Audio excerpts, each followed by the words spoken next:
Hello, everyone. Welcome back to another episode of the Benchwarmer Sports podcast. I'm your host, Raffi, and as always, joined by Theodore.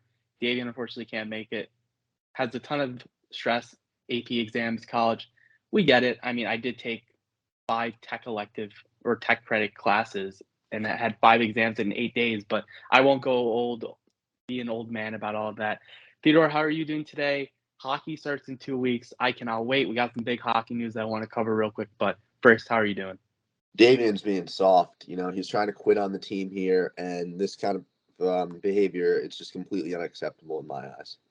Then again, he did. I mean, if he's gonna watch the Patriots Steelers, I feel like you can take some Right. time to watch this. Like you spent 3.5 hours doing practically nothing, Fair watching point. the Steelers' putrid offense. But we'll touch on that in a little bit. I did want to mention some stuff. Zdeno Chara, P.K. Subban, both retired. Chara made sense. 25 years in the NHL, one of the final athletes to have gotten drafted, and I think he played a game as well, or he at least got drafted in the 1990s. So I don't think there's another player that has played that was drafted before 2000 that's currently playing in one of the 4 professional sports leagues. Congrats to Chara as a Bruins fan. Love the guy. Great person as a whole. And obviously, PK Subban retired at 33. Really fell off after getting traded from Nashville over to the Devils. Had a little bit of a decline. Retired at 33. I was a bit shocked about that because I thought he could still potentially bounce back with a good team, depending on if he signed a PTO. But he'll be on ESPN, so I look forward to seeing him and not seeing him slew foot everyone in the NHL. Or you'll see, I'm sure you have seen and will see plenty of PK Subban slew foot. It was his new technique. He lost a step, so he had to take out players somehow, and that's how he decided to do so. I respect the hustle. Moving on, there was a ton of shakeup once again in the college football rankings to none of our surprises because once again, as I've said numerous times, the rankings fluctuate. They go crazy the first few weeks. I don't know why that happens. Slow increments. That's the way to go. But anyways, I think next week I'm going to start to release my own rankings as well. They're going to be better than they people. I'll tell you that. Theodore. Yeah. We saw pretty constant in the top 7, but Oregon all the way back up to 15 now. We saw Penn State take a big jump up to 14. We're seeing some teams make some increments, and then we see Miami, who just looked all out of sorts versus Texas A&M. Did not put. I think they put up only 9 points. They fall over all the way to 25. What are your thoughts on the rankings this week? Honestly, I don't see many problems as far as the actual rankings go. NC State at 12 is I've been saying all year they are very overrated. I just don't see much as far as NC State goes. I feel like a lot of the teams behind them are better and will do better later this year, but overall, not many problems with what they did this week. Although, get App State in there. Come on. They're just too incredible to leave out. I think it was a bit too close of a game. I think they just won outright versus Troy. That definitely would have put them in. But, I mean, at the end of the day, it is what it is. Another thing I just want to mention, too, Notre Dame did not receive a vote. The likes of Wisconsin, LSU, Syracuse, Kansas got 23 votes. I think this is the first time that all 4 of the Blue Bloods, being Kentucky, Kansas, North Carolina, and Duke, have started the season 3-0 since like the 60s or something, or has never happened before. It's crazy that it's finally happened. These are now football schools. No, they're not. And thank God Davian isn't here because we'd be hearing about Rutgers being 3-0 nonstop. Oh, absolutely. I didn't even know about that. They beat Temple by like 2 points, and everyone in New Jersey is going crazy. He absolutely would have shoved it down all of our throats. Yeah. But it is all good. Washington took a big jump up to 18. They looked pretty good. They looked really good versus Wisconsin, just steamrolled right through them. And we'll see what happens. Pac-12 looks competitive. I don't think they're going to have a representative in the college football playoff, but I definitely think that the Pac-12, it might be worth staying up a little later for as we get to the home stretch of the season for sure. Let me say, as we're continuing to break down these rankings, Wake Forest with Hartman back at 21 is dangerous. I said it about Texas a couple weeks ago, where they're going to be an upset potential. Wake Forest taking on Clemson, I really, really think that we could see an upset in this game. I believe it's at 11 a.m. this Saturday. That's definitely – there's any time for me to not have any exams coming up, it's this weekend because there's going to be some great games along with Florida, Tennessee as well. That's going to be a great game to see if Florida is – I hope so. I think Florida is really good this year. Another thing, too, that I want to mention before we get on to the big meat of the show being the NFL and all the chaos that happened this past Sunday, I still don't know who I'm having as my fourth team in the college football playoff. I still think it's Georgia, Bama, Ohio State, but I still don't have faith in Michigan. Clemson hasn't showed me anything yet. Obviously, we're still 3 games in, so anything can change. But Michigan, Clemson, Oklahoma, USC, Kentucky, and then we keep going. I really don't know who's getting that 4th spot. Well, I kind of have 2 teams I need to remove from my ranking. Not Notre Dame. They're out of the ranking. Yeah, Notre Dame's try out. To bring them into this conversation. And I've officially given up on Iowa, by the way. I'm so shocked. Yeah, was it the fact that they scored 7 points, or the fact that they scored 7 points without scoring a touchdown, or? Okay, I don't know what I was thinking there. But as we're talking Big Ten, first of all, Auburn obviously is a program that's a complete mess right now, but Penn State legitimately looks like a really good team and a team that can challenge both Michigan and Ohio State, if you ask me. I mean, we saw Michigan, who went from not being ranked last year to the top 4, and Penn State, I don't recall if they were – I don't think they were in the top 25. And I know we were definitely talking about this either in the Benchwarmer Sports group me or just in general, that Penn State should be ranked, and they are not a bad team. I think it's clear. I think overall, you put some stuff together, and we'll see what happens in the next few weeks. But one thing's for sure, it's still way too early to really say who's going where.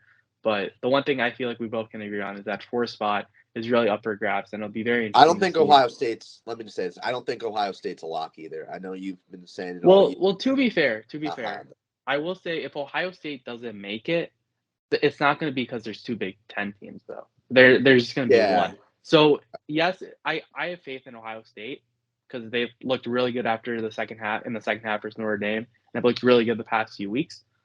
But if Ohio State loses at any point, stumbles, I do think that whoever beats them will wind up being in the top 4. Obviously, it's like Iowa who beats Ohio State, then they're not going to get in. But if Michigan, Penn State, one of those teams is able to beat Ohio State and maintain a really good record, then I think you have one Big Ten team in the top 4 still, and that 4th spot would still be up for grabs. I really could see us having a 2-loss Big Ten championship with just how much depth is there. Like, yes, I hate on Rutgers, but yes, also I think that they could go into any of these big schools and pull an upset. Like, I just really think the Big Ten is at risk of not getting that 1-loss champion.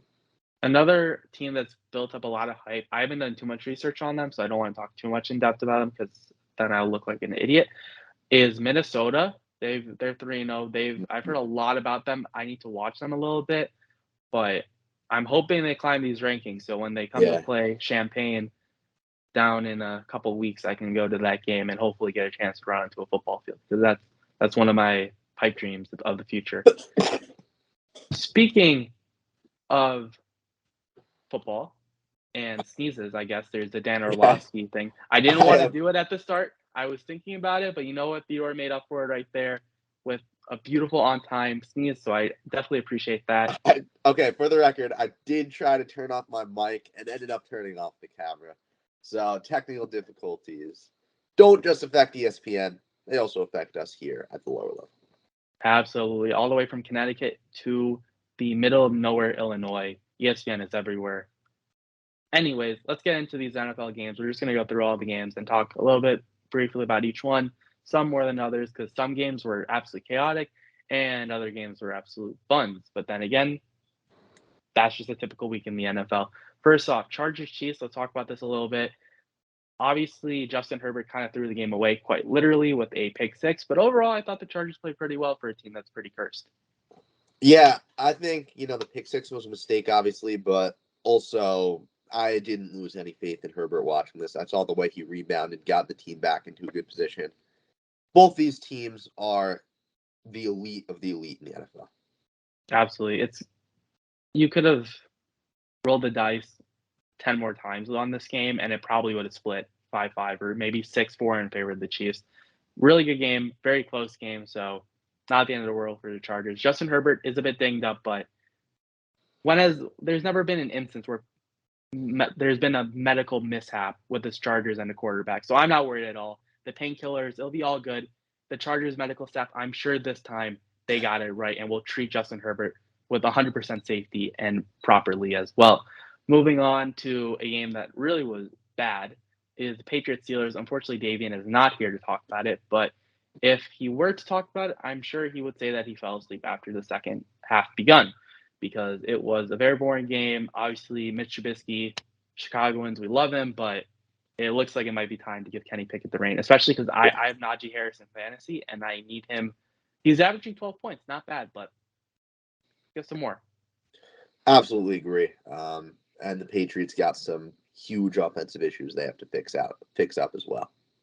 Absolutely. We'll see what happens, but jeez, the AFC North, my goodness.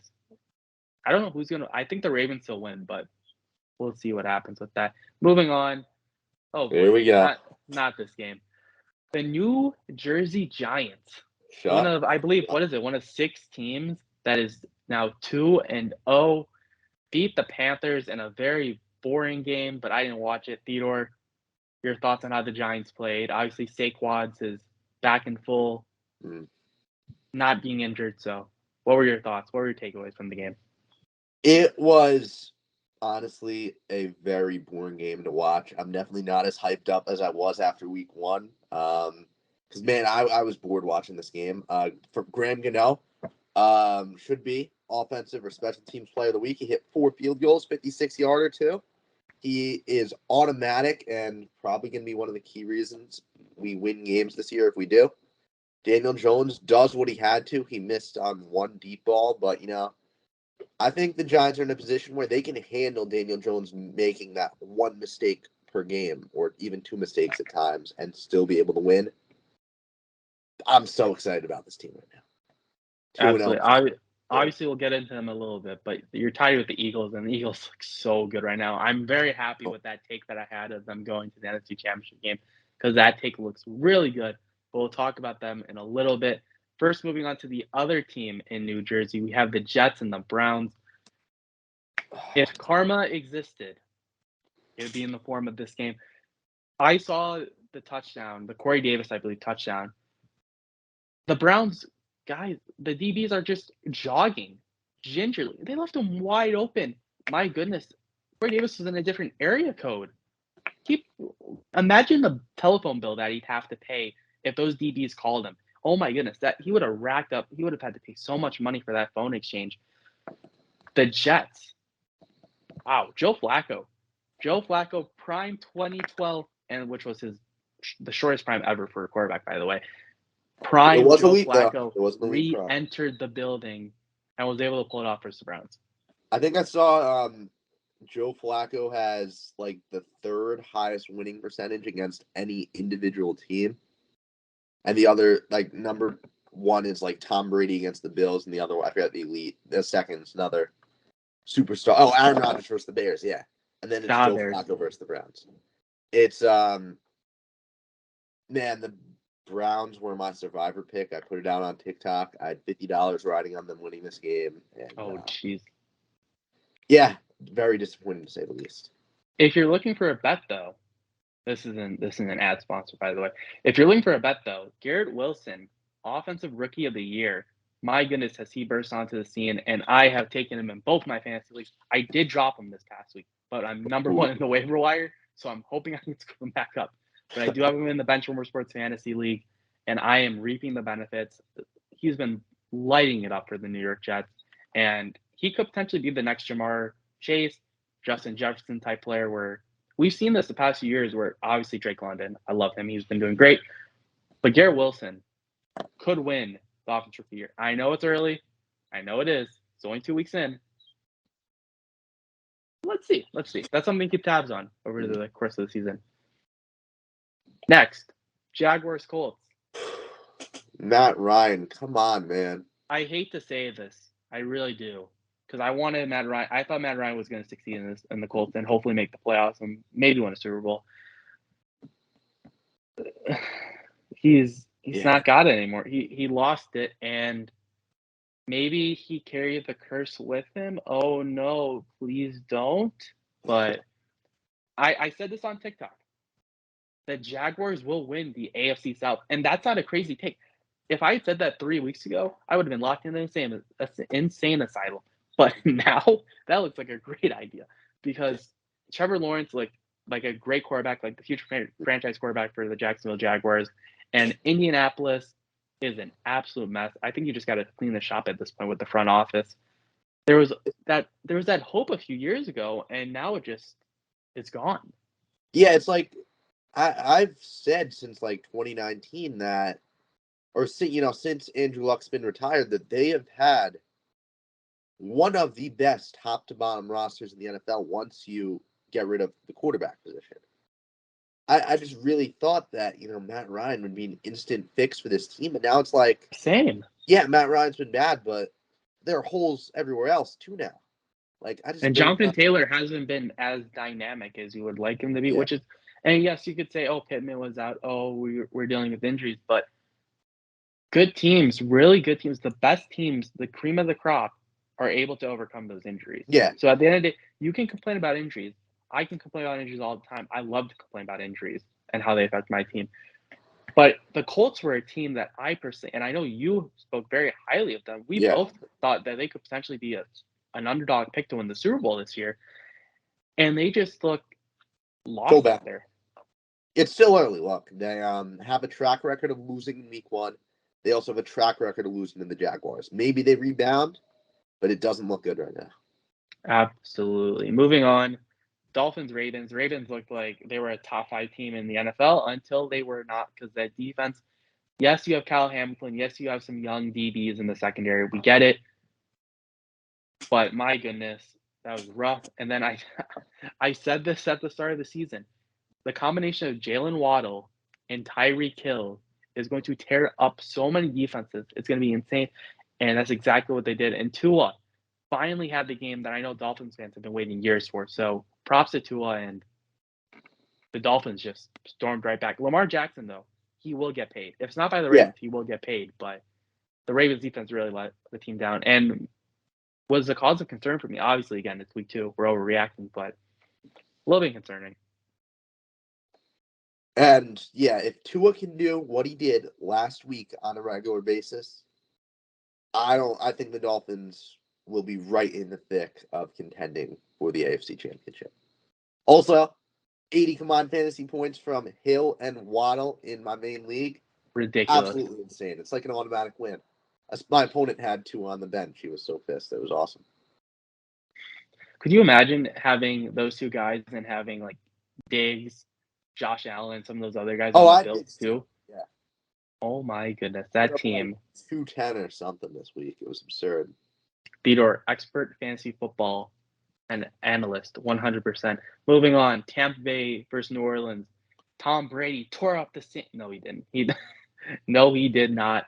He had his one day off, and it didn't really help. The defense of the Bucs really stole the game as a whole. Theodore, do you have any quick thoughts before we move on? Because this game also was it was very intense because the teams hate each other, and Mike Evans, I have on my fantasy team, got suspended, but you see why he got suspended, and I respect it. Yeah. Go back up your quarterback.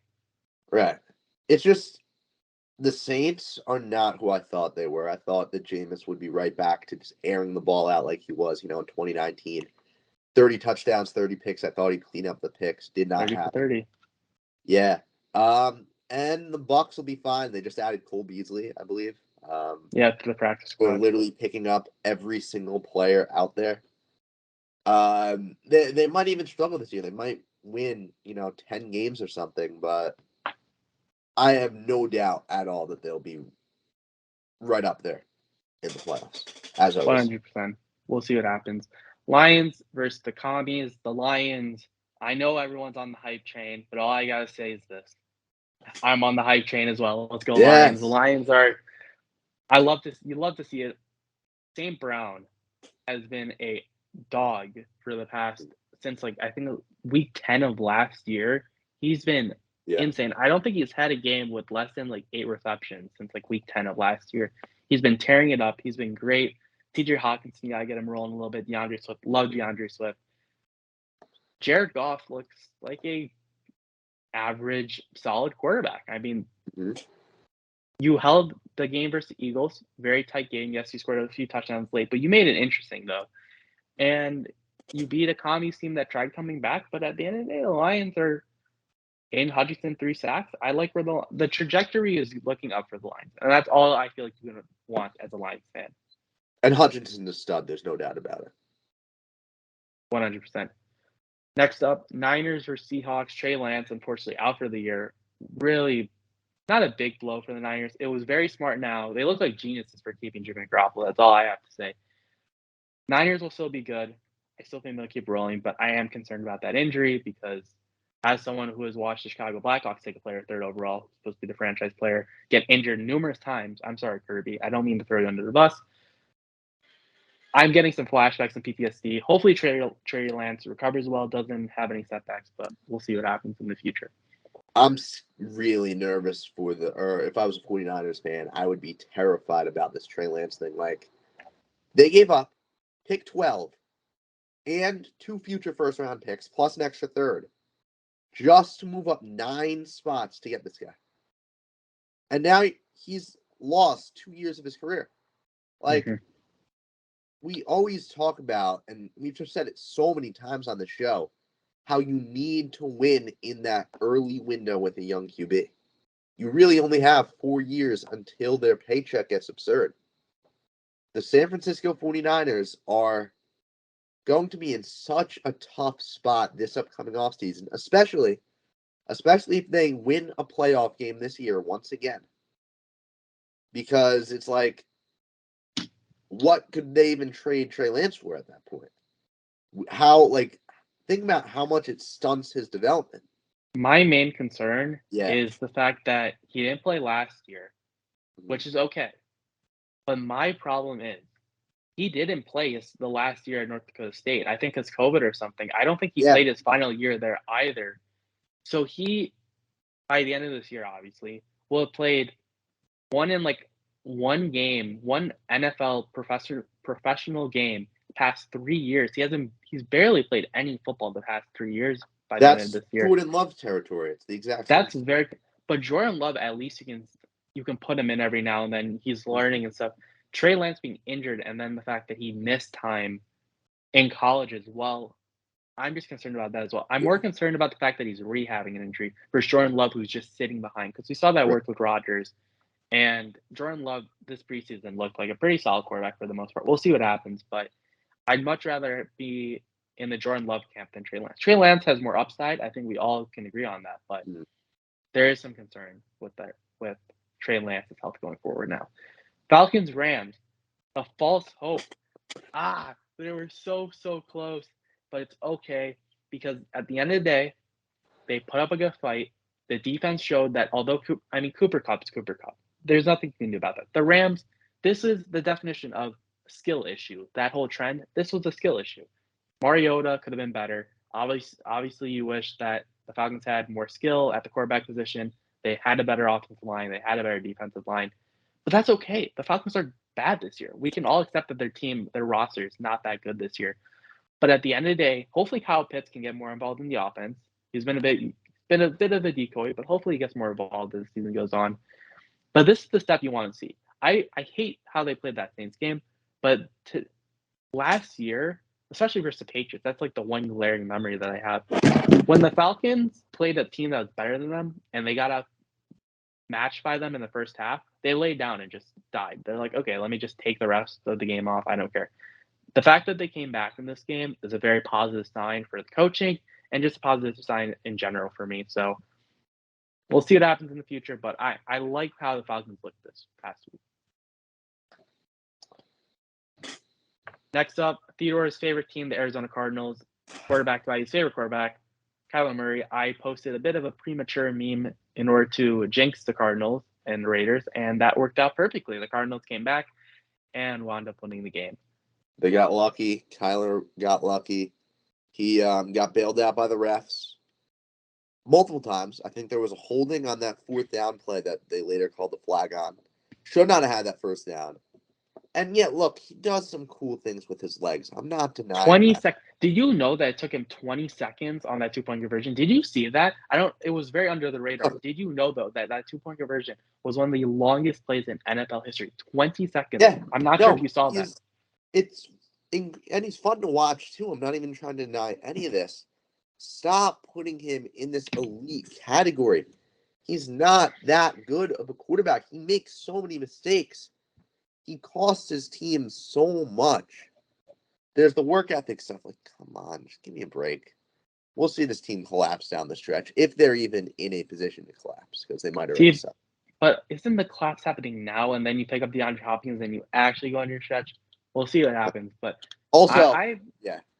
Also, because the Raiders, like, come on, this is not good. I would be very scared if I was a Raiders fan right now. 100%. I'm sure next week or in the future weeks we'll do like a pain or panic index kind of thing with a lot Yeah, of the teams. I like that idea. So, yeah, the Raiders are definitely in the red. Speaking of another team that's in the red, Denver, let's ride off a cliff. What's going on in Denver? You almost lost to the Texans. You beat them by 7, which is not bad. But the fact that you only scored 16 points is a concern. Once again, the defense is fine. We all knew that was going to be fine.